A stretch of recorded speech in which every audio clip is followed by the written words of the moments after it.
학생들 내려가는 걸 간절히 못합니다. 2013년 정말로 말 그대로 엊그제 시작한 것 같은데 오늘 또 송년주의를 맞았습니다. 2014년이 또 우리에게 다가오고 우리는 또 새로운 시간을 향해서 나가야 되는데 마치 유단강을 앞두고 있는 우리들처럼 한 해를 정리하고 또 한 해를 준비하면서 우리가 이 시간을 맞아야 될 줄로 믿습니다. 오늘 말씀의 제목을 마지막 날의 사명으로 그렇게 준비를 했는데요. 오늘이 우리 인생의 마지막이 아니라 마지막 때를 살아가는 것입니다. 또 다른 말로 하면 오늘 이 예배가 우리 인생의 마지막 예배인 것처럼 우리가 살아갈 때 우리는 가장 준비되고 헌신된 모습으로 하나님께 드려줄 줄로 믿습니다.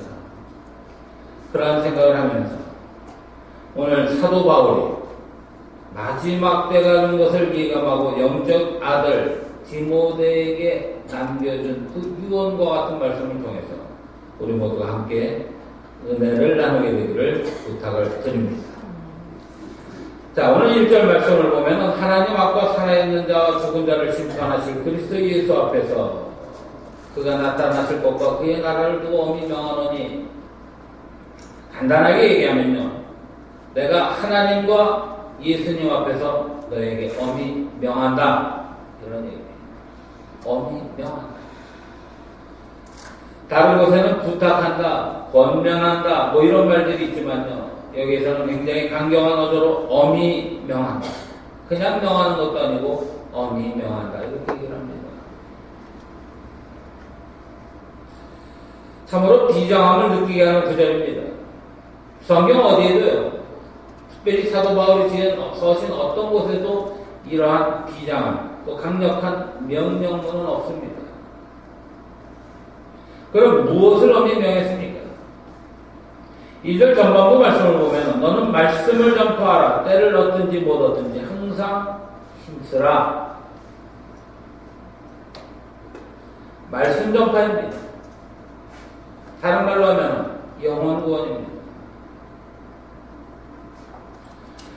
사도 바울의 마지막 유언주의 유언은 바로 말씀 전파였습니다.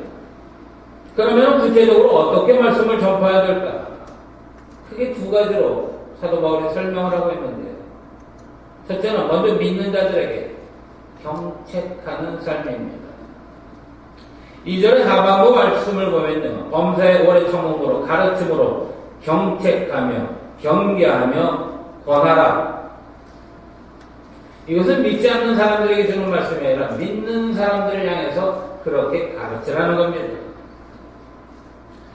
당시 에베소 교회에는요, 이단 사설들이 많았습니다. 그런 이단 또는 사설로부터 성도를 보호하기 위해서 말씀을 잘 가르치라는 그런 명령입니다. 여기 지도자의 덕목이 또한 동시에 나오는데요. 지도자는 오래 참아야 됩니다. 그런데요, 오래 참아야 되지만은 때로는요, 상처나 여러 가지 아픔을 각오하고 용기 있게 경책하며 경계하며 권해야 한다는 얘기입니다. 요즘 설교할 때도 마찬가지입니다. 조심스러운 부분들이 있습니다. 가끔씩은요, 성경에 있는 말씀 그대로를 전하다 보면요, 어떤 성도가 오해하고 상처받을까봐 그 말씀을 전하지 못하는 경우들이 있습니다. 그런데 정말 거기에 목회자의 고민이 있습니다. 과연 그것이 옳은 일인가? 때로는 직접 말하지 못하고 간접적으로 돌려서 전하는 경우도 있고요. 여러 가지 방법을 동원하지만은 그러나 많은 경우에 잘 알아듣지 못할 때가 있습니다. 문제는 알아듣지 못할 때입니다. 쉬운 일은 아니지만요, 저는 그렇게 생각합니다. 분명하게 설명을 하고 성경의 진리대로 가르치는 것이 오늘을 사는 목회자의 바른 자세가 아닌가 하는 생각을 해봅니다. 또한 성도들은 그 말씀을 넉넉한 마음으로 받아들여야 할 줄로 믿습니다. 만약 하나님의 말씀을 전하면서 그것도 옳고 저것도 옳고 그 말도 맞고 저 말도 맞고 한다면 말씀의 기준이 없게 됩니다. 오래전 미국의 한 마을에서 있었던 일입니다. 이 마을은요, 목재 사업을 통해 가지고 마을이 크게 형성이 됐습니다. 이 마을에 있는 교회에서 목사님을 새로 청빙을 했습니다. 어느 날 목사님이 마을 사람들이 어떻게 일을 하고 어떻게 먹고 사는가 보기 위해서 나갔는데요. 자기 교인들이요, 상류에서 떠내려오는 통나무를 물에서 꺼내가지고 그 끝에 보면 소유자의 직인이 찍혀 있는데 그 통나무 측면을 잘라내는 것을 보았습니다.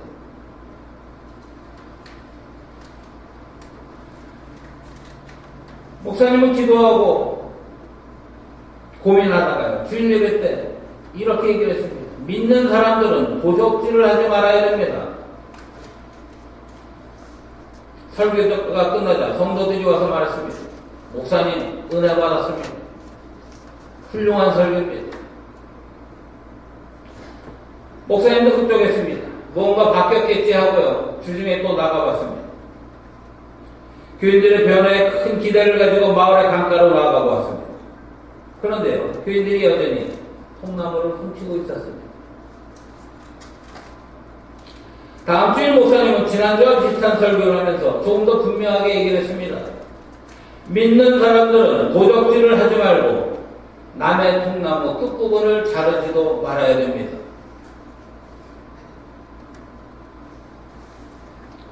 그 설교가 끝나자 교회 분위기가 싸늘해졌습니다. 결국 얼마 후에 그 목사님은 교회를 떠나야 했습니다.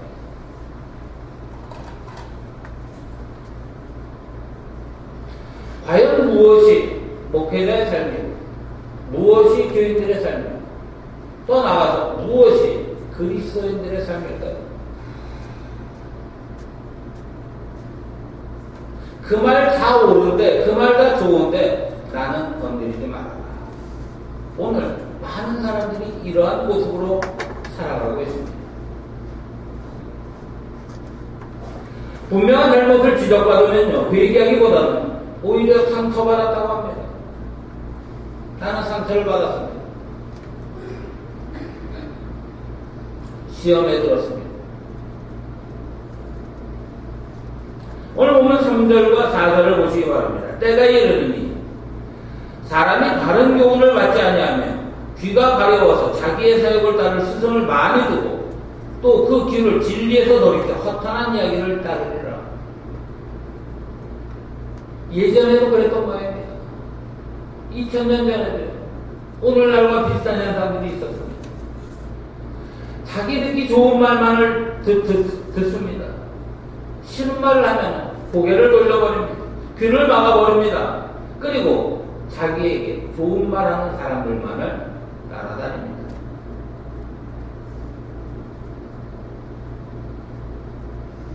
그런데 5절 말씀입니다. 그러나 너는 모든 일에 신중하여 고난을 받으며 전도자의 일을 하며 네 직무를 다하라. 네 할 일을 다 하라. 그러면서 앞에 고난을 받아라. 어찌 보면 고난을 받는 것 자체가 바른 길을 가는 어떤 증거가 될 수도 있다는 얘기입니다. 고난과 반발이 예상되어도 바르게 경책하라, 가르치고 책망하라는 얘기입니다. 여러분은 이런 문제들에 대해서 어떻게 생각하십니까?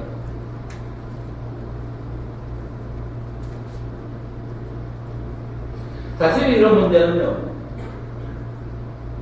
말하는 사람보다는 듣는 사람의 자세가 더 중요합니다.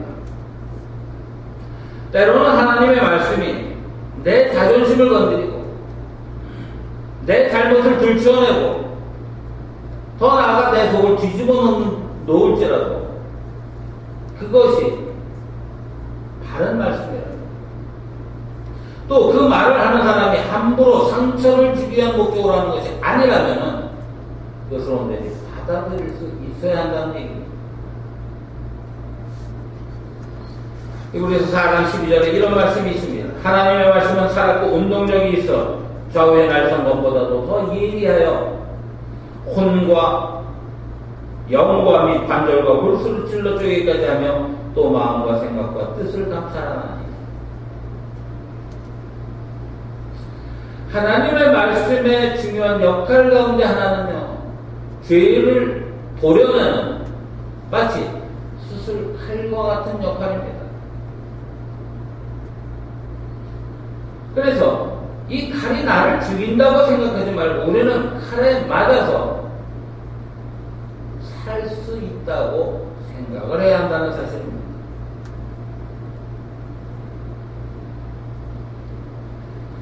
감리교회 창시자 존 웨슬리가요, 젊은 설교자들에게 두 가지의 질문을 했습니다. 젊은 목회자들, 하나는 무엇이냐면 누군가 회심했는가? 라는 질문입니다. Has anyone been converted? 또 하나는 누군가 속이 뒤집어졌는가? Did anyone get mad? 말씀을 들으면요, 변화를 받든지 아니면 속이 뒤집어지든지 둘 중 하나는 분명히 있어야 한다는 얘기입니다.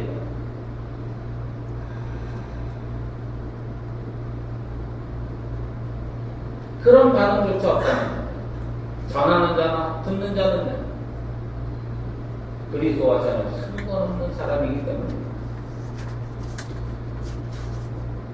진정한 그리스도인은 말씀을 통해 위로만 받으려고 할 것이 아니라 내가 잘못된 길을 가고 있으면서도 그것을 인정받으려고 합리화하려고 하는 것이 아니라 때로는 도전을 받고 충격도 받고 자존심이 무너지는 것도 받아들여야 한다는 얘기입니다. 그런 각오가 있어야 됩니다. 두 번째로 사도 바울이 오늘 원이 명하는 말씀 전파의 내용은 불신자들에 대한 내용입니다. 불신자들에게 복음을 전파하는 삶을 살라는 겁니다. 성도는요, 믿지 않는 사람들을 만나는 모든 기회를 전도의 기회로 삼아야 됩니다.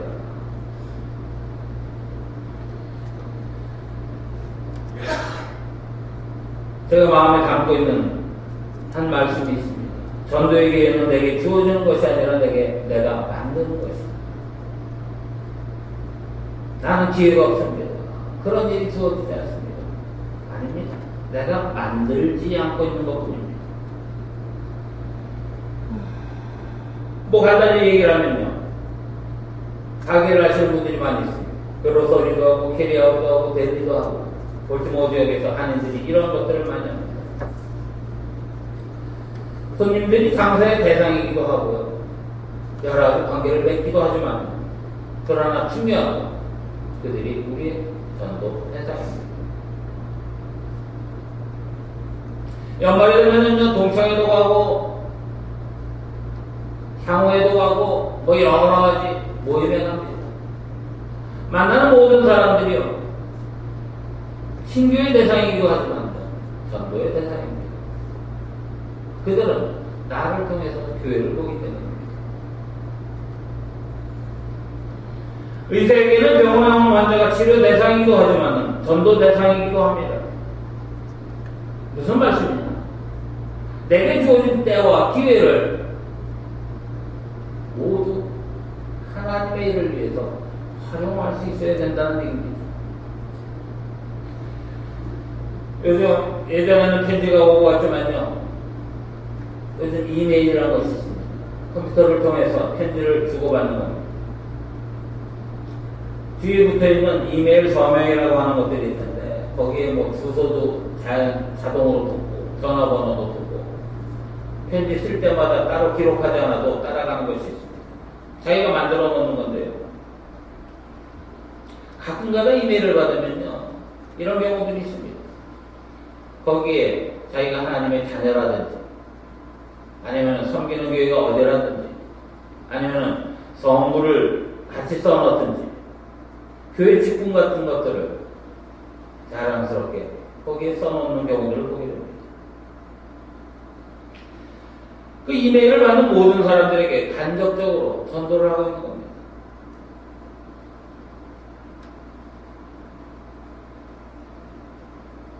오늘 많은 사람들이요, 교회 밖으로 나가면 자기가 교회 나가는 것을 부끄러워합니다. 많은 이유가 있겠죠. 삶이 그렇게 따라가지 못하기 때문에 있을 것이고, 여러 가지 모임에 불편함이 있기 때문일 수도 있습니다. 그러나 어떤 이들을 보면요, 그것을 늘 이야기하고 늘 드러내고 늘 자랑스럽게 표현을 합니다.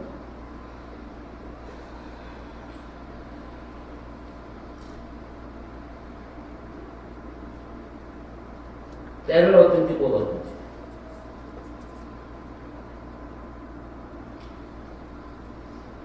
정교육 집사님이 도시락 판매를 합니다. 학생들. 아이들을 만날 때마다 복음을 전하고 교회를 안내를 합니다. 저는 그것 하나만으로도 충분하다고 생각합니다. 왜? 그것이 바로 우리의 사랑하는 가장 하나님이 기뻐하시는 모습이기 때문입니다.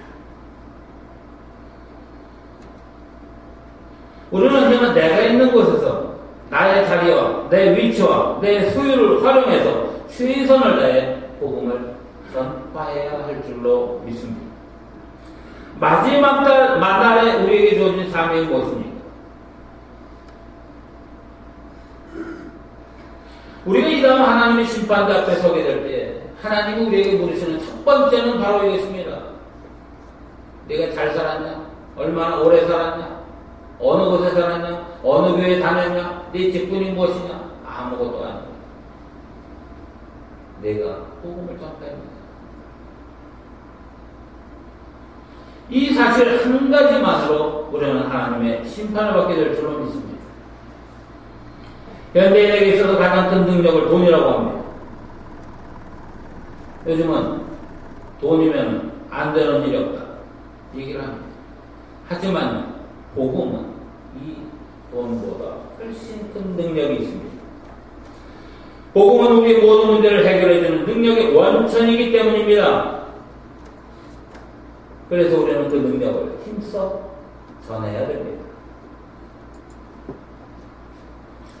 1950년대 초까지요, 아이들에게 있어서 가장 위험한 병이 있었습니다. 아이들이 죽음을 당하기도 했고 여러 가지 장애를 낳기도 했습니다. 바로 소아마비입니다. 어린 시절 다 기억하실 겁니다. 학급에요, 몇 명씩 있었습니다. 부모들은 여름이 되면은 바깥에서 아이들이 함께 노는 것을 불안해했습니다. 그런데 1955년도에 조나스 솔크라는 박사가 41살의 나이에 수백 번의 실패 끝에 소아마비 백신을 개발을 했습니다. 여러분, 이 약은요, 전 세계로 판매가 될 수 있었고, 그 일로 인해서 이 사람은요, 상상할 수 없는 부자가 될 수 있었습니다. 그런데 그렇게 하지 않았습니다. 나누어줬습니다. 무료로 나누어줬습니다. 그는 돈에는 전혀 관심이 없었고요. 오직 많은 사람들을 살리는 것에만 관심을 가지고 있었기 때문입니다.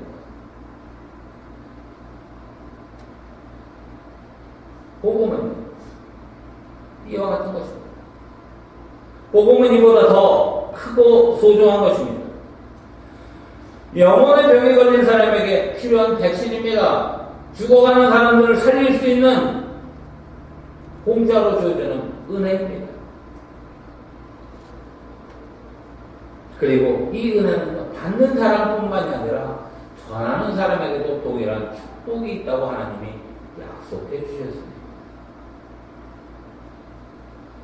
우리는 이 귀한 백신을 많은 사람들에게 나눠줘야 됩니다.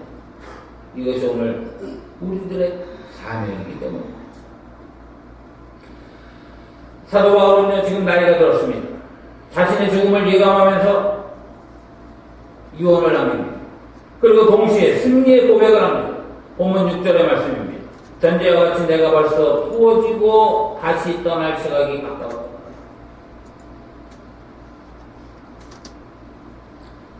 전에는요, 관제라고도 했고요. 이 전제라는 것, 그 의미를, 원래 의미는요, 드링크 오퍼링이라고 해가지고 포도주를 부으면서 제사를 지내는 예식에서 비롯된 말입니다. 선을 하면서 하나님께 약속을 하면서 숯불이 타는 제단으로 포도주를 부으면요, 그 포도주가 연기와 향내를 내면서 증발합니다. 또 당시 로마인들은요, 전제의식을 식사나 연회 때 사용을 했는데, 연회장을 떠날 때 자기가 가진 것의 마지막 한 방울까지도 신의 영광을 위해서 드린다는 상징적인 의미로 이러한 의식을 했습니다.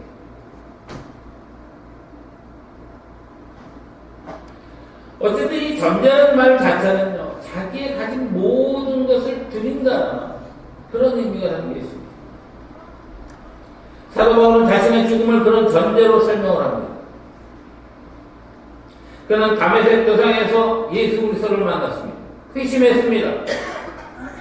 자기의 삶이 완전히 바뀌었습니다. 이후에 그는 주님께 자신의 모든 것을 바쳤고 마지막 남은 자신의 한 방울 가지고 자신의 목숨까지도 희생 제사로 바쳤습니다.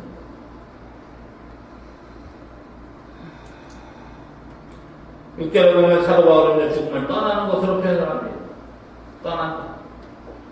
원어를 보니까요, 가축의 멍에를 벗긴다. 밭을 가는 동안에, 가축이 살아있는 동안에 어깨를 벗어나지 못했던 그 멍에를 벗는 일을 얘기합니다. 사슬을 푼다, 텐트를 벗는다, 여러 가지 의미가 담겨 있습니다. 그는 이제 이 죽음의 멍에를 벗고 로마 감옥에서 천국으로 올라가는 꿈을 꾸고 있습니다. 내가 할 일을 다 마쳤다는 얘기입니다.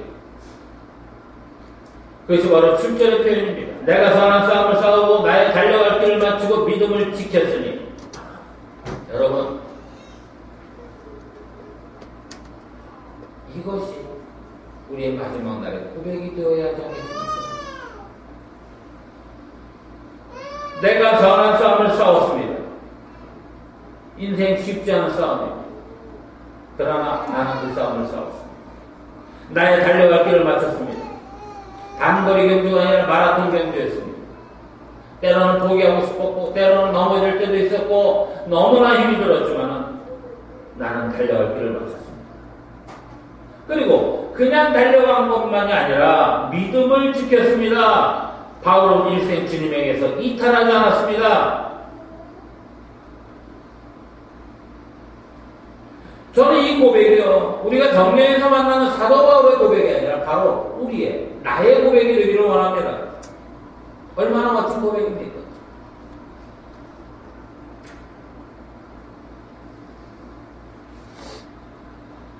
때문에라는 말을 많이 쓰는 사람이 있습니다. 무엇 때문에 못했습니다. 무엇 때문에 못했습니다. 무엇 때문에 안 했습니다. 저는 여러분들 모두가 무엇 때문에 하나님 앞에 자랑스럽게 이렇게 달려갈 길을 마치고 믿음을 지키는 그런 고백을 함께 드리게 되기를 간절히 부탁을 드립니다. 마지막으로 8절 말씀입니다. 이제부로는 나를 위하여 의의 멸류관이 예비되었으므로 곧 의로우신 재판장이 기다려 내게 주실 것이며 내게만 아니라 주의 나타나심을 사모하는 모든 자에게니라. 오직 주님만이 인생의 해답임을 믿고 끝까지 믿음을 지킬 때 우리들도 그 예배를 요한을 얻게 될 줄로 믿습니다.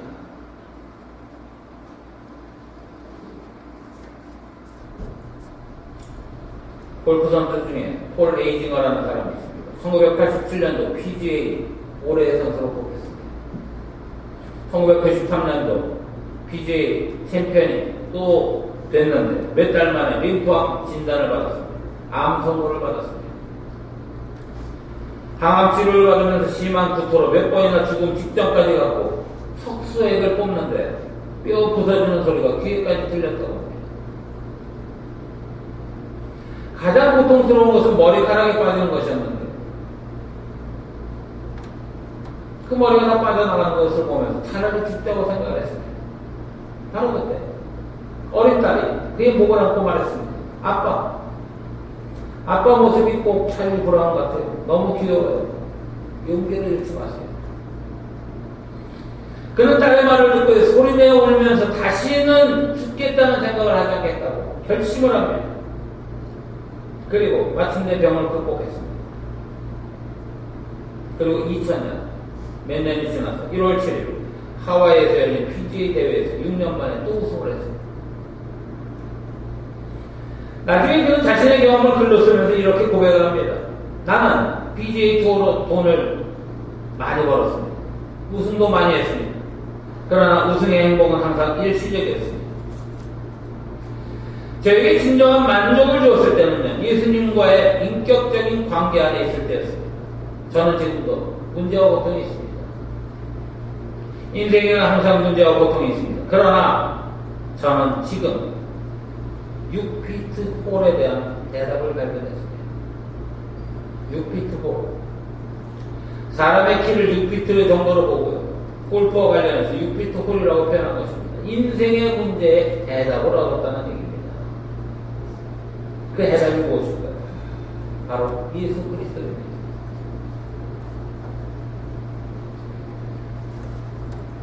(1923년도) 시카고의 한 호텔에 8명의 당시 유력한 사람들이 모였습니다. 전 세계를 움직이는 사람들이었습니다. 우리 8명에서 세상을 움직여보고 권력도 잡고 돈도 벌고 이런 모임입니다. 당시 카네기 철강에서 회장이었던 슈아브, 전기업계의 제왕이었던 인셜, 금융계의 대부라고 불리는 리버모, 국제은행 총재 프레이저, 내무장관 폴, 증권계의 거부 피테니, 주류업계 대부 홉슨, 완법계의 대부 크로이브. 25년이 지났습니다. 한 기자가 그때 당시 모였던 이 만찬에 참석했던 8명의 인생을 조사를 했습니다. 하나같이 비극적인 인생이었습니다. 철강 회장 슈아브는요, 채무로 노숙자가 되어 있었습니다. 금융가의 대부, 리버모, 왕복기의 대부, 크로이브, 국제은행 총재였던 프레이저는 자살을 했습니다. 증권계의 피테니는 정신병에 시달리다 죽었고, 주류업계 홉스는 화산 충격으로 죽었고, 전기업계 인셜은 해외로 망명을 했고, 내무장관 폴은 감옥에서 죽었습니다. 내 힘으로 모든 것을 할 수 있다고 자신만만하게 그렇게 외쳤던 사람들. 그들은 인생의 목표를 잘못 잡았습니다. 나누는 것, 베푸는 것이 아니라 하나님의 뜻을 따르는 것이 아니라 움켜쥐는 일에 목표를 삼았습니다.